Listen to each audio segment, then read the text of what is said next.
Louvado seja nosso Senhor Jesus Cristo. Para sempre seja louvado. Caríssimos irmãos e irmãs, o tempo da Quaresma é o tempo em que entramos nesse deserto. E o deserto nós entramos e devemos entrar guiados, pelo Espírito Santo, como Jesus foi guiado também. A igreja, pedagogicamente, vai trabalhando assim, nesse caminho, nesse deserto. E a primeira coisa que ela medita é a tentação de Jesus. A tentação que Jesus sofreu, se submeteu, se deixou ser tentado, Deus se deixou ser tentado, para mostrar muito para nós que somos tentados todos os dias, toda hora, em todo tempo.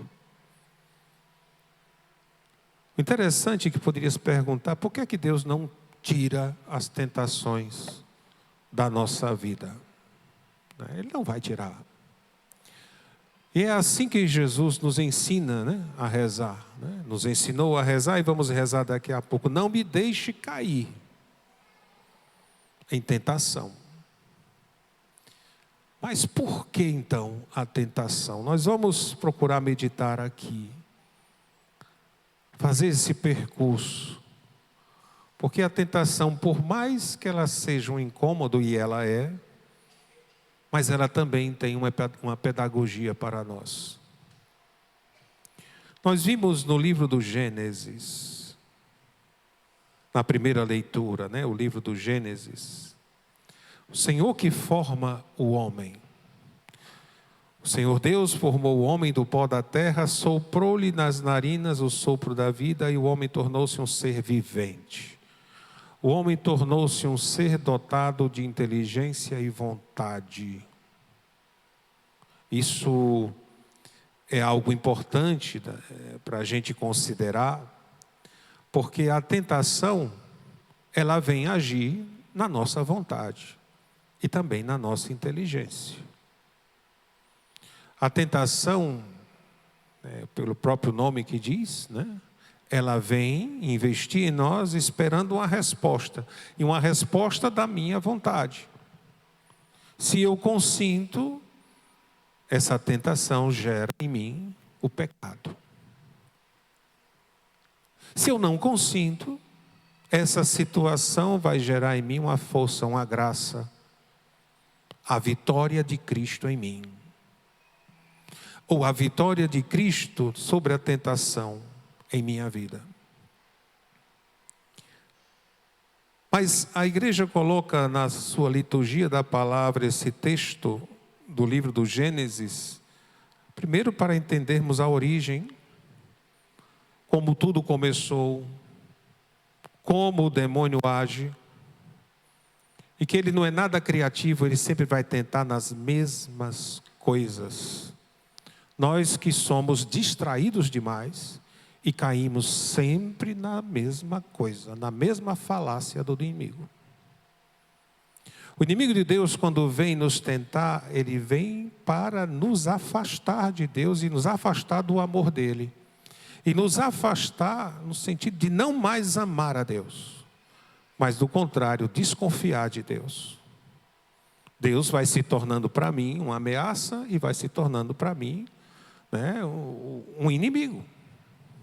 O inimigo da minha felicidade, do meu bem-estar, de tudo. Porque é isso que ele faz aqui nesse texto. A serpente, a figura da serpente, que se eu não me engano, é a figura assim, de um deus da Mesopotâmia, numa figura de serpente. E o autor sagrado vai e coloca aqui dizendo a serpente. A serpente que era o mais astuto de todos os animais dos campos que o Senhor Deus tinha feito. Vai para a mulher e diz: é verdade que Deus vos disse, não comereis de nenhuma das árvores do jardim. A tentação já vem com a mentira. E é uma mentira sobre Deus. Uma mentira sobre a benevolência de Deus. E se prestarmos atenção, na nossa vida as tentações vêm assim. Porque quando ela vem eu já começo a questionar a bondade de Deus. Em todos os campos onde sou tentado, começo a questionar, mas por que eu não devo fazer? Por que eu não faço? Vem, parece que é bom, eu vou. E com isso, eu vou questionando a vontade de Deus, a bondade de Deus. E por que vou questionando? Porque eu conheço a vontade de Deus. Aqui, a mulher conhecia a vontade de Deus. Tanto que ela diz, comete um erro, de ficar dialogando. Vamos chegar lá. Não. Deus nos disse, não comais dele.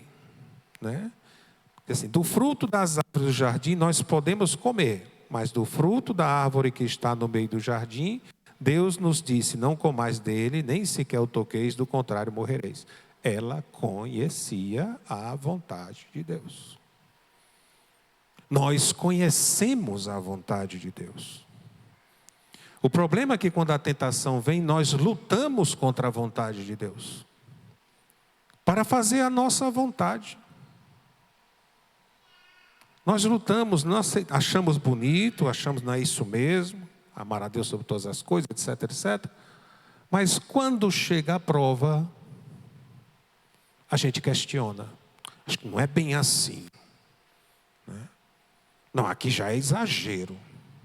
Aqui é radicalismo demais. Começamos a questionar.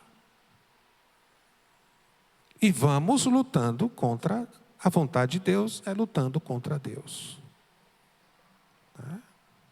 Então ela conhecia, os dois conheciam aqui no caso. Nós conhecemos. E aí nessa situação, a serpente vai lançar o veneno. Não, vós não morrereis. Deus mentiu para você. Não, não é bem assim não. Não, isso aqui não é roubo. Isso aqui eu estou pegando para depois... Não, isso aqui não é matar. Eu só não quero falar nunca mais com ela. Nunca mais quero ver pintada na minha vida. Mas não estou matando não. Vamos cedendo essas justificativas que o maligno vai soprando em nós.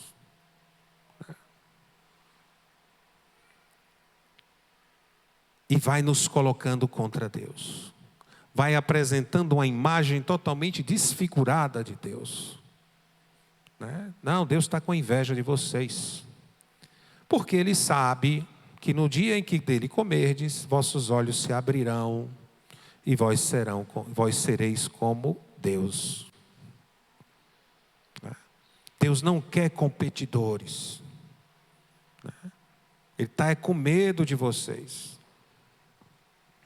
É assim que o mundo age nos dias de hoje. Não precisa ir à missa não, isso é besteira. Fica em casa, você reza melhor em casa.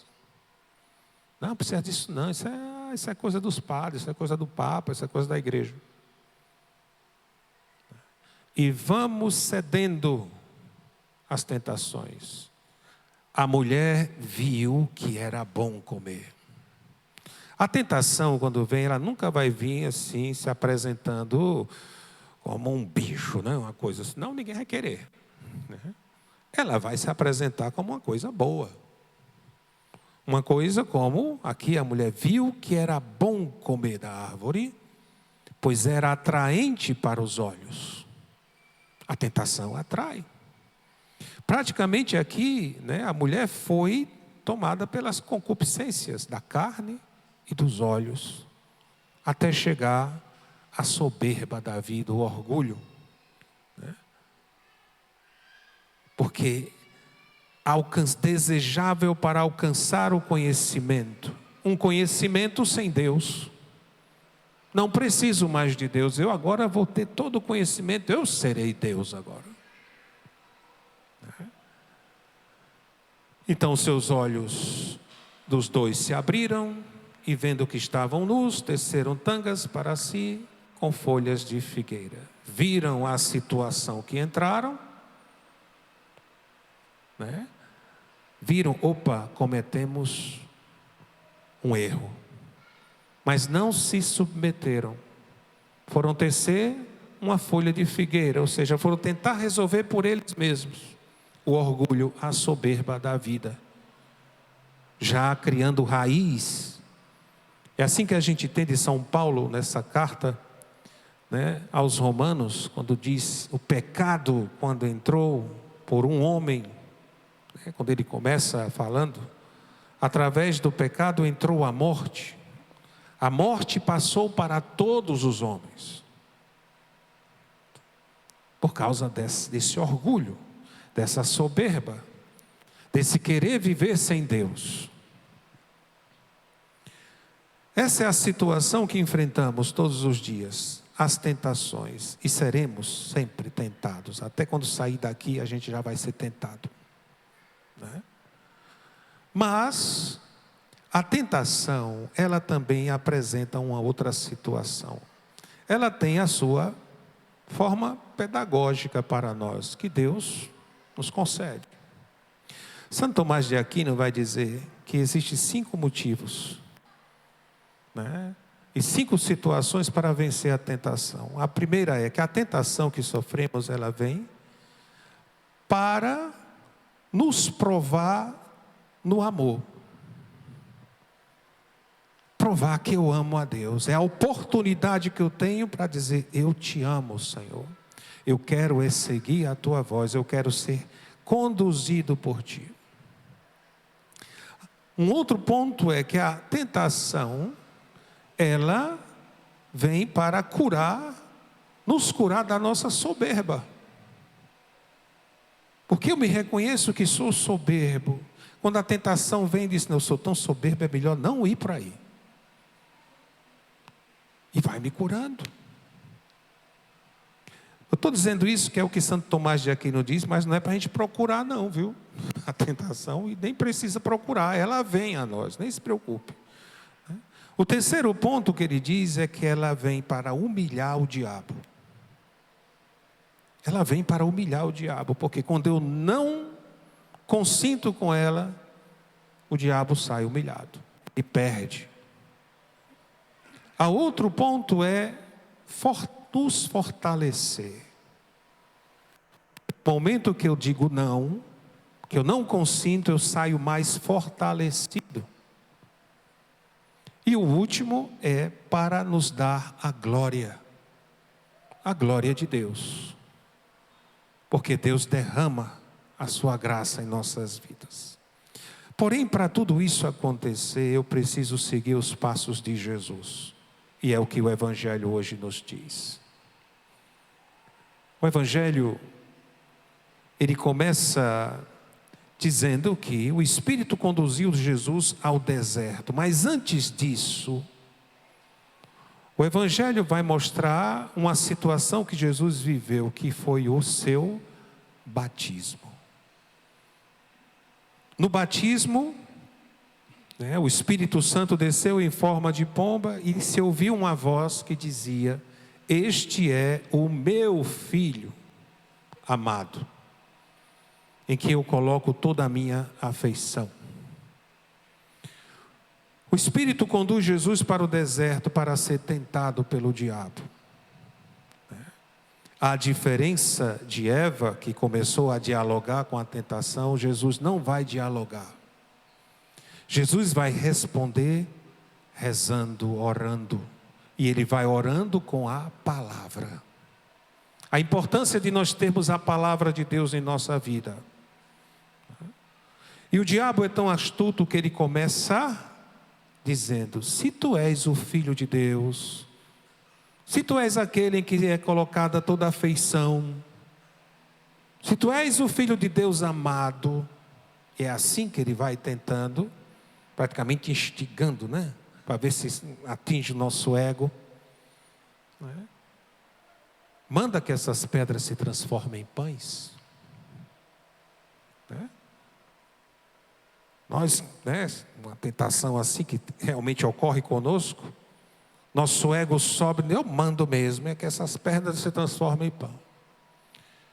A resposta de Jesus é uma resposta orante, porque ele não dialoga com o diabo, mas ele responde a essas tentações com oração, com a palavra de Deus. Isso é um ponto importante para nós e para essa caminhada quaresmal. A palavra de Deus na nossa vida. Está escrito: não só de pão vive o homem, mas de toda palavra que sai da boca de Deus. Quando a palavra faz parte da minha vida, pode vir a tentação que for, ela não encontra espaço. Mas padre, eu não sei a palavra direito, quase não rezo a Bíblia. Então reza uma Ave Maria, porque é a palavra de Deus. Reza um Pai Nosso, no momento em que você está sob tentação, né? Reze ali, pare um momento, Ave Maria cheia de graça, porque é bíblica esta oração. E você vai sair fortalecido e com um desejo ardente de mergulhar na palavra, porque sabe que, como diz São Pedro, na carta de São Pedro, ele diz: o demônio está sempre nos rodeando como um leão que ruge, esperando o momento para dar o bote. Que momento é esse? O seu consentimento. O momento é o seu querer dialogar, como fez Eva e Adão, né? Adão e Eva. Só está esperando esse momento de você começar a dialogar, questionar, pensar, vamos ver, dar um jeito aqui, acolá, pronto, já deu o bote. E nesse momento que você começa a dialogar, você já perdeu. Por isso a resposta a essas coisas, as tentações que você sofre do seu dia a dia, é a palavra a resposta. É com a palavra. E está atento, porque até o inimigo, ele é esperto aqui, ele retoma, né?